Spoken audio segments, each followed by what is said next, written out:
And it's not over yet. Soul Train Music Awards. Yeah, they may have taped it yesterday, but we still have a lot of the superstars who actually came into Atlanta for the taping. And one of them is our friend, Miguel. He is in the studio. Indeed. What's up, Miguel? Good. I feel good. How you feeling? I'm good. Yeah. That last song we heard. Finding a Way. Yeah. That's right. You actually were a writer on that song. Yes, absolutely. Nominated for a Grammy? Yeah. Okay. Yeah. It's my first Grammy nod. Yeah. Oh, very cool. Wow.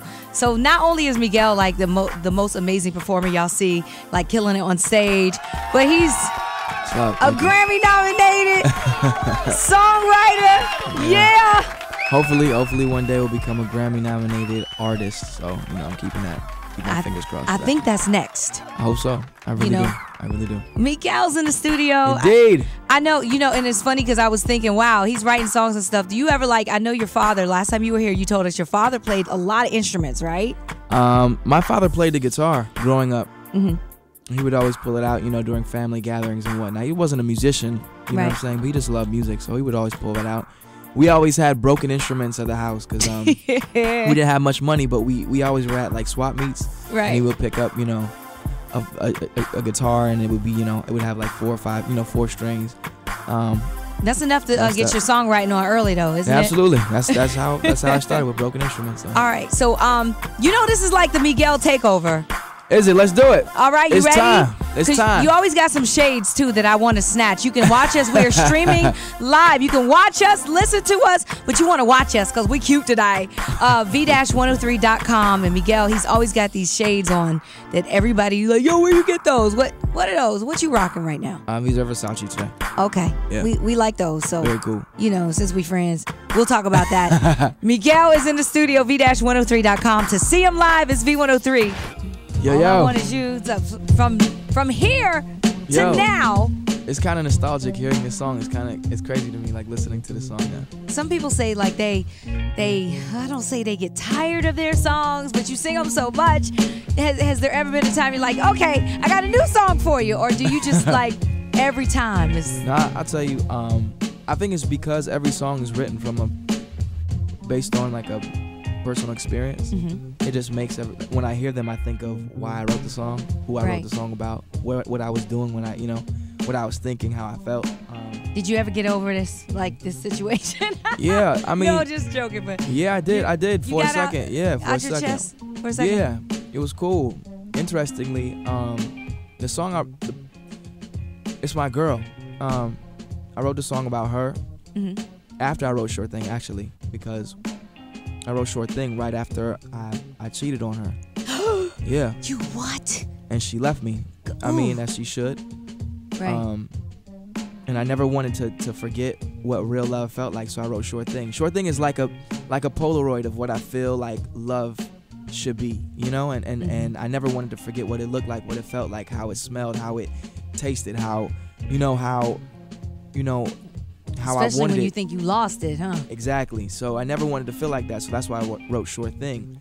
And it was in her absence that I also wrote All I Want Is You. Oh, wow. Yeah. That's pretty deep, though, because, songwriters, they get a lot off their chest, like poets or, authors or whatever. Absolutely. But you do it all. So not only that, you're able to take it out on the stage, too, because I see what you do. Thank you. When you do this song. That. Yeah, every time when we perform it, that's where my head is at. It's like, man, how was I feeling?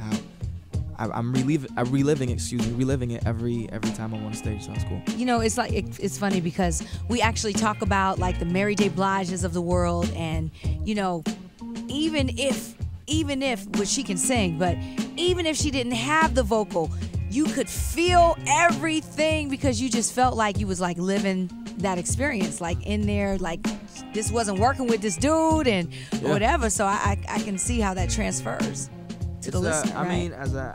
I think that's the job of an artist, whatever medium it is that you chosen.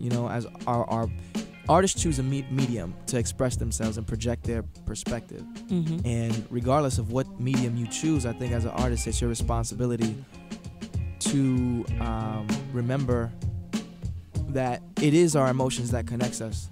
That's what makes us relatable. And that's why music is the universal language, not to be cliche, but it's because when it's rooted in emotion, people can understand despite language and so on and so forth, because we can feel, you know what I'm saying? And so that's what artists like Mary J. Blige, like you said, you can just feel it, and everything she says is just so real to her.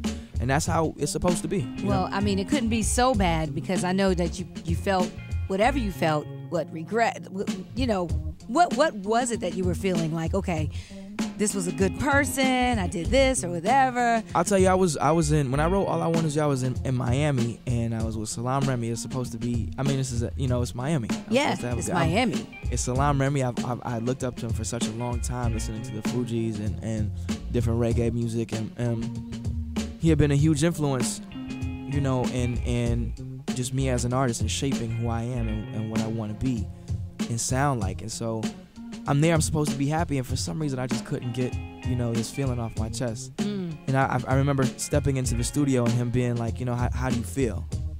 And I was a little daunted because, I had looked up to him for such a long time, and here I am in this, he's a big house studio. Every room is mic'd, so I'm overwhelmed by just the experience. And I think I must have been 23 at the time, 23 or 23. I was 23. And I just remember just being like, man, I felt so lost. And he said, put it on the record. He just was like, yo, just how do you feel? Be honest. That's how you put him in the studio, get it all out. Yeah. He left the room and let me do my thing, and here we are. Well, that ultimately resulted in your #1. Let's go to Sure Thing. How about that? Absolutely. #1, top of the charts. Here we go. That's Miguel, boy. He's in the studio, v-103.com. You know this is my jam, right? It's Miguel. He's in the V103 studio. That's right. The People Station is Miguel, and we are taking over for a little bit, and I'm excited to rock with everybody out here in the ATL. It's Atlanta, Georgia. Come on, man. You know what time it is. You know what? What were you saying about performing this song? Because it's so interesting. Okay, so let me preface it with this. We've been on the road. We released the album on the road quietly. I basically worked my album and released it on tour. I was on tour at the time with Usher and Trey Songz for the OMG tour last year. Right. And nobody knew who I was. I was really obscure. And All I Want Is You had come out. That's the only song anyone had heard of me, and people probably saw us on stage. Shout out to everybody who came out and saw us and followed me from that tour, because I think that was my introduction to it. I mean, especially in Atlanta. Right. That's actually one of my that's my biggest show at the time, and but I'm giving you I'm giving you the whole picture, or the context rather, to say that we've been on the road since then, up until now, and I'll stay on the road even up until the next album. But when I sing this song, it's changed for me. Well, #1, you're not because of that. They're singing it back to you. You're saying? Yeah, it's not because they're singing it back to me. It's every other song I'm singing it from on stage. I'm singing it like I'm reliving the moment, right? But for some reason, this song has become when I see the reaction of people, I'm singing it for them to enjoy. It's weird, like, because they're enjoying it.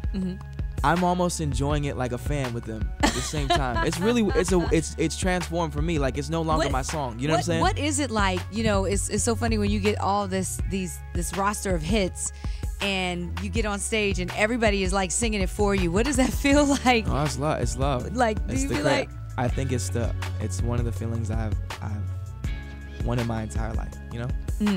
So okay. When we get to do it, it's special every time for me. All right, this is kind of special for some folks who want this, but let's hit this one. It's quickie. Yeah.